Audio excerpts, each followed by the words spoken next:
Pranams. We have amongst us a towering personality, CBI Director Sri Karthikeyan, a man of many talents, but one great personality that dwells within him. He's a wonderful person. We also have members of KPMG family. We also have today a very great opportunity of being with, but unfortunately I cannot spend more time. The health caregivers from Medicover, some of the key staff members who are here, our yoga students who are graduating today, and so many of us, my heartfelt pranams. While I'm recuperating from, I don't know what to call it, but it's a miserable feeling that I have, and I use this mask these days to filter dust, germs, bacteria. It's always there in the air. Healthy person can tolerate their presence. One with compromised health cannot. It's a protective measure. Why am I sharing this such a mundane thing? We all know.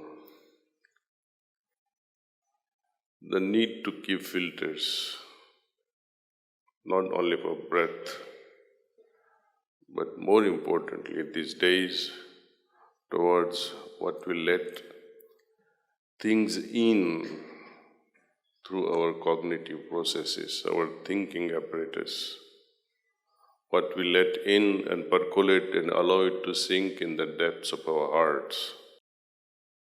Are we filtering them? We remain unconscious about everything. Even when I say a word to my beloved, I love you, what do you really mean by the word, I love you? Does it simply mean I want to take you to bed?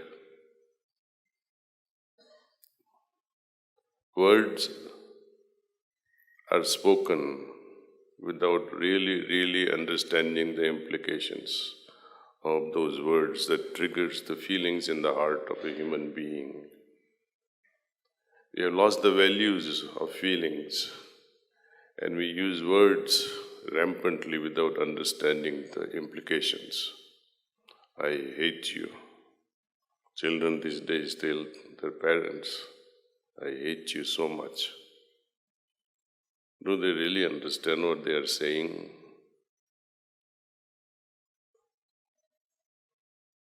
So unless and until we apply these filters to our minds and hearts, thinking apparatus, the cognitive mind, and the perceptive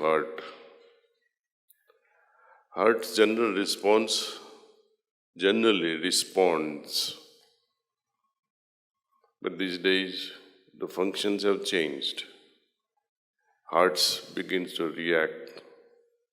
There's a big difference between responses and reactions. Even these things, reactions and responses, which are outgoing, feelings that we perceive, thoughts that we receive and process, they remain without filters. What we eject out in the form of words, our reactions and responses, our body language, they are without filtration. There is no conscious effort unless you are in front of your boss. And there too sometimes you lose your head and snap out at your boss, and next thing you see is you're laid off. These are all consequences of unthinking mind. Mind and heart without filters. Meditation, the heartfulness way of practices are, if not for God, at least it is for human evolution. how we can manage our day-to-day affairs simply by meditating few minutes and fine-tuning our hearts and minds is very, very effective if done sincerely with an authentic feeling. Sincerity is required. When I say God, what sort of a feeling the word God evokes in your heart? What does it make you think in your mind? Do this exercise when you go back home, when you are about to go to sleep. Use this word God and how you feel in your heart when you recite the word God or O Allah, Parvardigar, Lord Christ, or oh, my beloved Krishna. Does it trigger any feeling in your heart when you recite this word? Or even simply remember these words?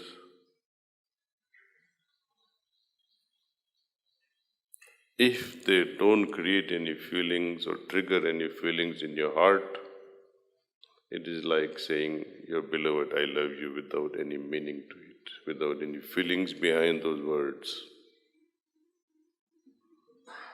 And life will pass on empty, without the values. Even once in a lifetime, if you touch your heart, it's enough. Then it becomes the habit. What we require is a one touch with the heart, one real good touch. And that is possible only through meditation. There is no other means, there are no other shortcuts, but that has to be correctly be followed, see. You may have the right process, wrong attitude will fail the whole exercise. Right process of marriage, wrong attitude with your spouse, life will suffer. Entire life will go crazy. We have followed the protocol of rituals of marriage, but what about the rest? So attitude does matter a lot, and more so our relationship with our deeper self, with our own self. My words must match my feelings. That's why they say, mean what you say and say what you mean. It has great repercussions, if not towards others, more towards oneself.